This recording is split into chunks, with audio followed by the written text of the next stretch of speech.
Ya udah, Ready, Riz? ready. Yuk, Mikmu mati, Riz, mikmu mati. yuk, ready, ready. Oh iya, iya. Oke, mulai ya. Satu, dua, tiga. Bismillahirrahmanirrahim. Assalamualaikum warahmatullahi wabarakatuh. Waalaikumsalam warahmatullahi wabarakatuh. Baik, selamat malam. Mohon izin untuk mempresentasikan hasil diskusi kami terkait proyek MPPL. Di sini kami adalah kelompok satu dengan anggota saya Maulana Basair dengan NIM 123210051. Kemudian ada Hafid. Perkenalkan, nama saya Hafid Dwi Saputra dengan NIM 123230051. Selanjutnya, Kemudian Mas Zofir. Perkenalkan, nama saya Ahmad Zofir Amanullah Naif dengan NIM 123230056.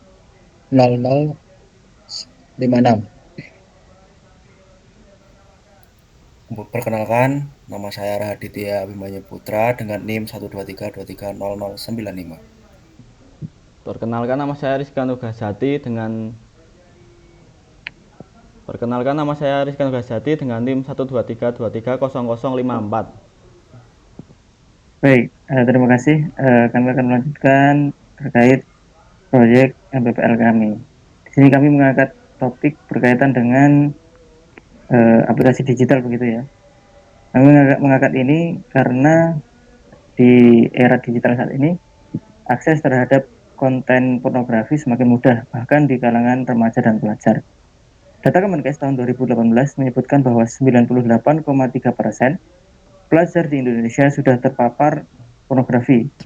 Dan survei Kementerian P3A tahun 2021 menunjukkan lebih dari 60% remaja secara aktif mengakses pornografi daring. Fenomena ini menimbulkan banyak dampak negatif seperti menurunkan produktivitas belajar, gangguan hubungan sosial, hingga masalah kesehatan mental seperti kecemasan dan depresi. Sayangnya solusi berbasis aplikasi lokal yang aman, kontekstual, dan sesuai budaya Indonesia masih belum tersedia.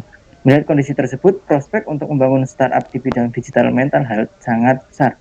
Dengan menggabungkan pendekatan psikologi klinis, habit tracking, edukasi seksual yang sehat, dan dukungan komunitas anonim, kita dapat menghadirkan solusi nyata yang bukan hanya berdampak sosial, tetapi juga berpotensi untuk secara komersial. Kemudian nama startup kami adalah Purewheel, nama yang kami pilih karena mengandung dua makna utama. Yang pertama adalah pure, yang berarti kemurnian, yang mencerminkan tujuan aplikasi membantu pengguna kembali pada kontrol diri yang sehat. Kemudian yang kedua adalah will, yang berarti tekad atau kemauan, yang menekankan kekuatan motivasi dari dalam diri untuk pulih dari kecanduan.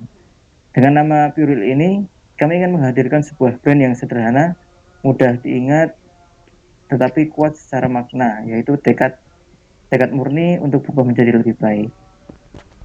Kemudian kami sudah menyusun bisnis model kanvas juga yang akan disampaikan atau dijelaskan oleh saudara adik. Terima kasih atas waktunya. Di sini saya akan menjelaskan tentang bisnis model kanvas, easier and screen.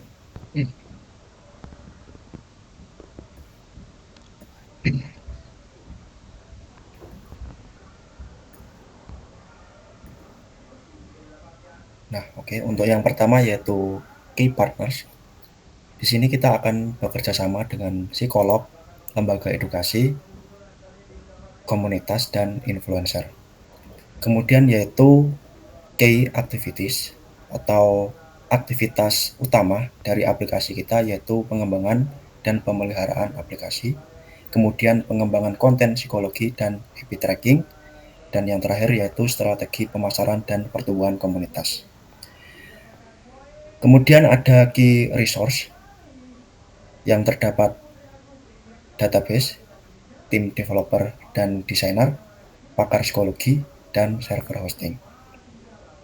Nah, untuk selanjutnya yaitu value proposition, yaitu membantu pengguna untuk membangun kebiasaan sehat dan mengurangi atau menghilangkan kecanduan pornografi. Pendekatan berbasis psikologi dan habit tracking ini telah membuktikan bahwa menghilangkan kecanduan pornografi bisa dilakukan secara efektif. Kemudian memiliki fitur accountability partner yang digunakan untuk menjaga motivasi. Kemudian aplikasi ini bersifat anonim dan private.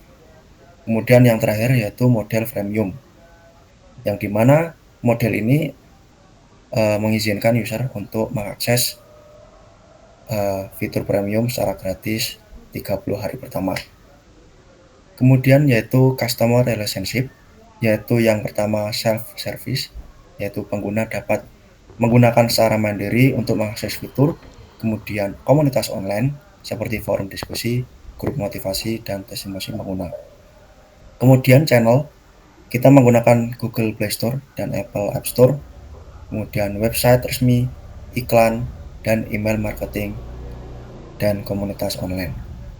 Untuk customer segment atau sasaran atau target pengguna, yaitu tentunya pada usia remaja hingga dewasa, yaitu 15-35 tahun, yang dimana mereka ingin menghilangkan kecanduan pornografi. Kemudian yang kedua yaitu orang tua yang peduli dengan kebiasaan digital anaknya. Dan yang ketiga yaitu komunitas religius atau kelompok pendukung seperti komunitas anti pornografi, komunitas NoVap, dan lain-lain. Kemudian cost structure terdapat 4, yaitu pengembangan dan pemeliharaan aplikasi, biaya pemasaran digital, insentif untuk komunitas, kemudian yang terakhir yaitu biaya server. Kemudian yang terakhir yaitu revenue stream atau sumber pendapatan dari aplikasi PureWheel ini, yaitu dengan mengadakan langganan premium setelah 30 hari, yaitu mungkin 50.000 per bulan atau 500.000 rupiah per tahun. Kemudian yang kedua dari donasi, kemudian kerjasama dengan lembaga edukasi dan organisasi sosial, dan yang terakhir yaitu berasal dari iklan non-intrusif untuk pengguna gratis. Demikian bisnis model Canvas. Oke, kemudian saya akan menjelaskan mengenai pembagian tugas yang akan kita lakukan. Untuk yang pertama yaitu Saudara Afif Basar menjadi project manager. Nah, project manager itu bertugas sebagai pimpinan atau yang memonitoring dan mengevaluasi berjalannya pengembangan proyek kita. Kemudian ada Zofir Amanullah Naif yang bertugas sebagai front end developer, yang dimana front end developer itu mengimplementasikan UI UX yang telah dibuat ke dalam aplikasi.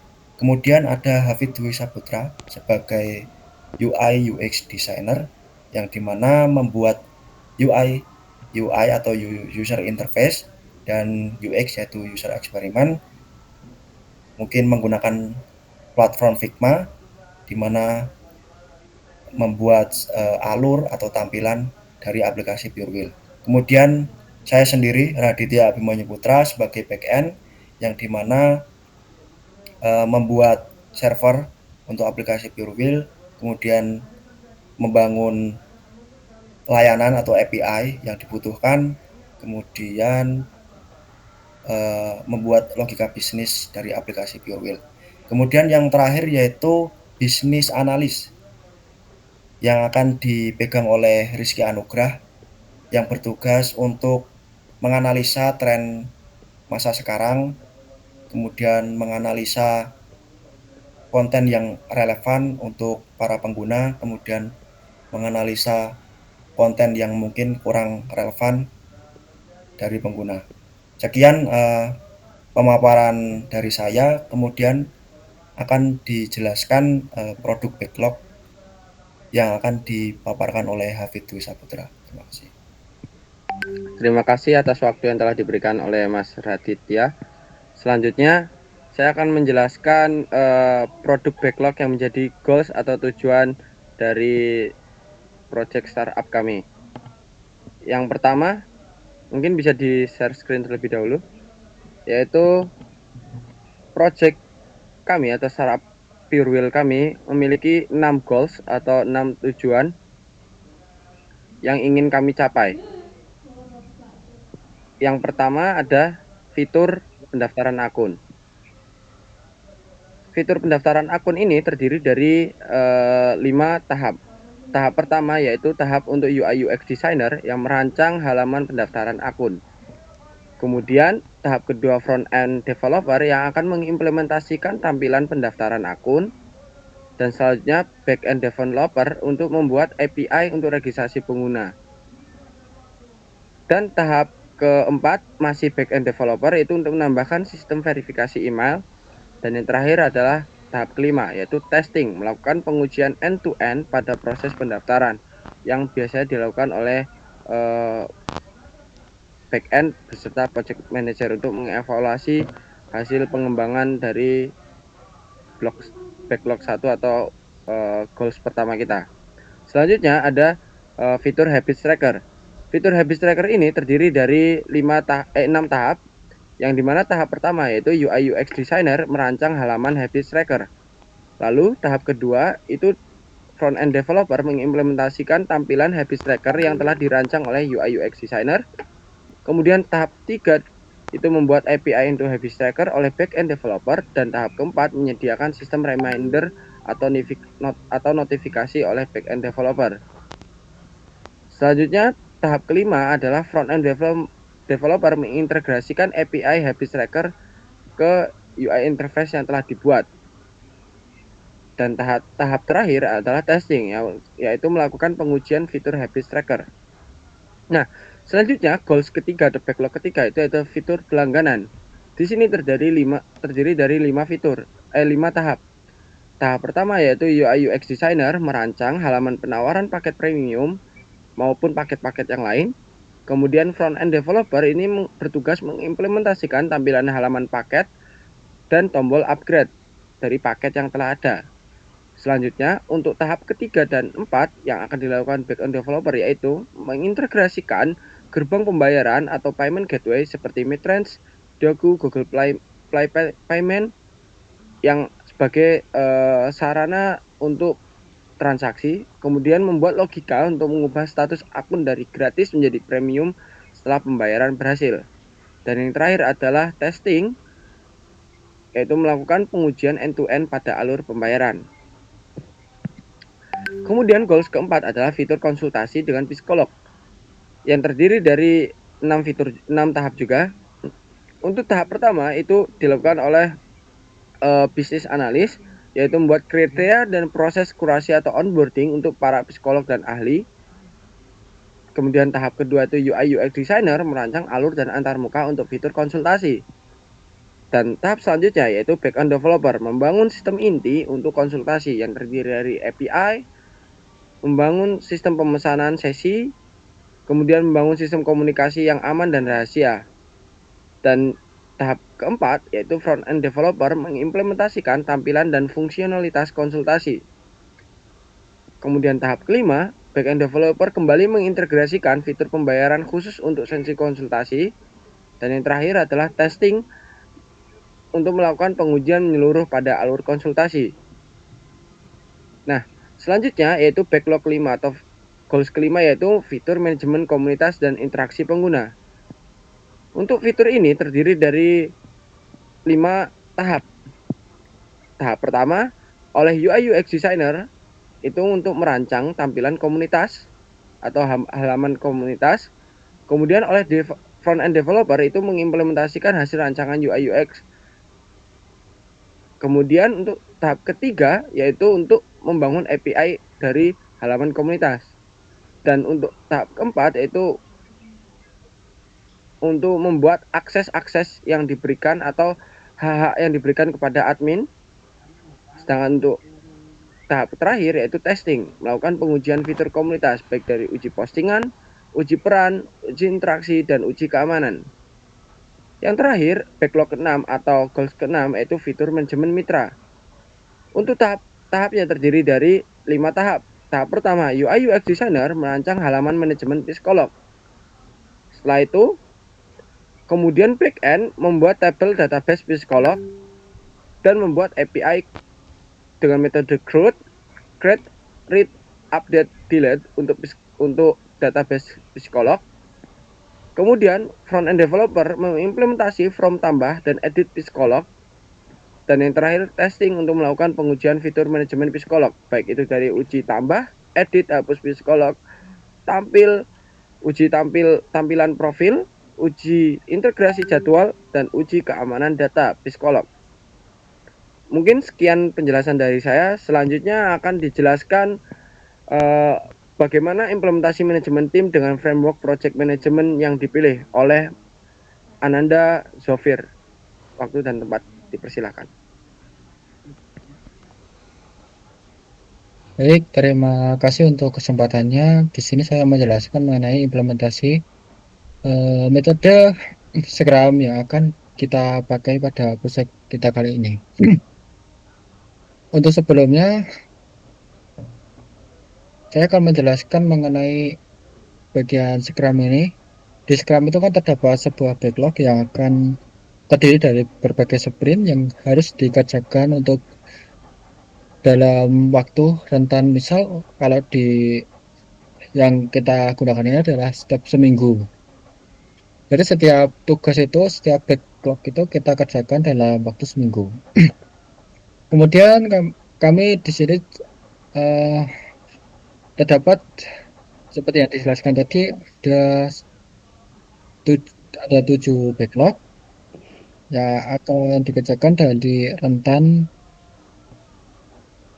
mulai September tanggal 22 hingga selesai di November tanggal 2.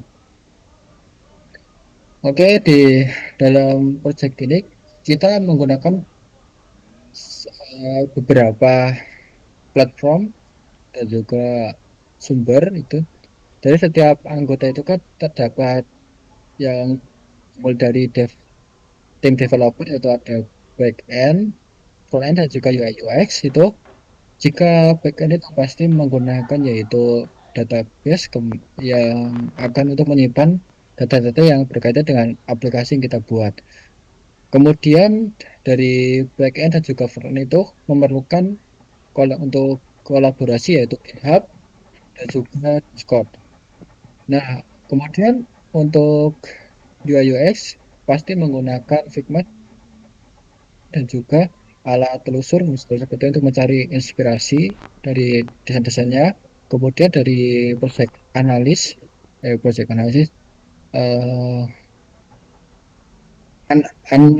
business analyst, dia harus melakukan sebuah riset, yaitu misal dari tren yang berkembang terbaru-baru, misal apa penyebab dari kecanduan dari pornografi pada remaja, kemudian dari mana mereka mendapatkan sumber itu agar kita bisa nge-track apa sumbernya dari sini, dia mendapatkan dari sini ataupun dari sini. Kemudian dia juga perlu menganalisis tren yang gimana caranya untuk menarik para pemuda untuk bisa menggunakan aplikasi kita. Kemudian ada lagi yaitu yang menjadi role project manager, dia akan menggunakan GitHub untuk berkoordinasi dengan timnya. Misal kita sudah mengerjakan backlog di bagian sprint ini, maka harus kita lakukan kayak checklist apakah ini teks ini sudah selesai, kemudian ataukah kita perlu melakukan sebuah rapat yang akan menggunakan platform yaitu seperti Google Meet, Zoom, ataupun secara luring kita bertemu di sebuah tempat untuk membahas kita akan mengerjakan ini di sprint ini, harus kita bahas secara menyeluruh gitu, agar tidak terjadi sebuah miskomunikasi antara tim. Kemudian kita setiap sebelum melakukan sebuah tugas itu kita bisa diawali dengan rapat dahulu. Misal dengan daring itu kita akan bisa menggunakan Meet ataupun Discord. Nanti kita akan melakukan rapat atau luring kita bertemu di sebuah tempat, itu akan melakukan membahas. Jadi kita bertemu misal seperti di kampus ataupun di kafe ataupun di mana itu kita melakukan rapat untuk membahas. Nah, mungkin hanya itu yang bisa saya sampaikan. Untuk selanjutnya bagian implementasi timeline masing-masing tahapan Scrum pada framework yang kita pakai ini akan dijelaskan lebih lanjut oleh Saudara Rizky Anugrah Putra. Anugrah Jati, mohon maaf. Ya, kali ini saya akan menjelaskan implementasi timeline Scrum dengan project manajemen yang kami pilih. Kami membagi pekerjaan menjadi 6 sprint mingguan. Pertama-tama, setiap sprint diawali dengan meeting di hari Senin sebagai sprint planning, biasanya habis matkul. Dalam sesi ini, tim membahas fitur yang akan dikerjakan, membagi peran, dan menentukan target mingguannya. Nah, untuk rinciannya, sprint pertama ada di tanggal 22 sampai 28 September, fokus pada fitur pendaftaran akun. Alurnya terdiri dari 2 hari untuk UI dan UX, desain, 4 hari untuk pengembangan front end dan back end, serta 1 hari testing dan eval. Lalu di sprint kedua tanggal 29 September sampai 5 Oktober, fokus pada fitur habit tracker. Kegiatan yang dilakukan juga sama, 2 hari desain, 4 hari pengembangan UI, pengembangan front end dan back end, dan 1 hari testing serta eval. Sprint ketiga tanggal 6 sampai 12 Oktober, tim mengerjakan fitur berlangganan. Terdiri dari 2 hari desain, 4 hari front end dan back end, dan 1 hari testing evaluasi. Lalu sprint keempat ada di tanggal 13 Oktober sampai 19 Oktober. Fokus pada fitur konsultasi psikolog.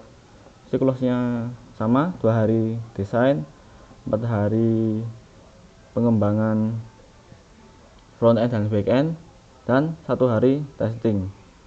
Lalu sprint kelima ada di tanggal 20 sampai 26 Oktober, mengerjakan fitur komunitas dengan pola 2 hari desain, 4 hari pengembangan, dan 1 hari testing serta evaluasi. Lalu sprint ke-6 tanggal 27 Oktober sampai 2 November untuk fitur manajemen mitra. Tahapannya 2 hari desain UI dan UX, 4 hari untuk front end dan back end, lalu 1 hari untuk testing dan evaluasi. Dengan pola ini, semoga sprint jelas alurnya, mudah dievaluasi, dan progres produk bisa terukur dengan baik. Sekian dari saya, dan sekian dari kelompok kami. Banyak kurang lebihnya mohon maaf. Saya akhiri. Assalamualaikum warahmatullahi wabarakatuh. Waalaikumsalam. Waalaikumsalam warahmatullahi wabarakatuh.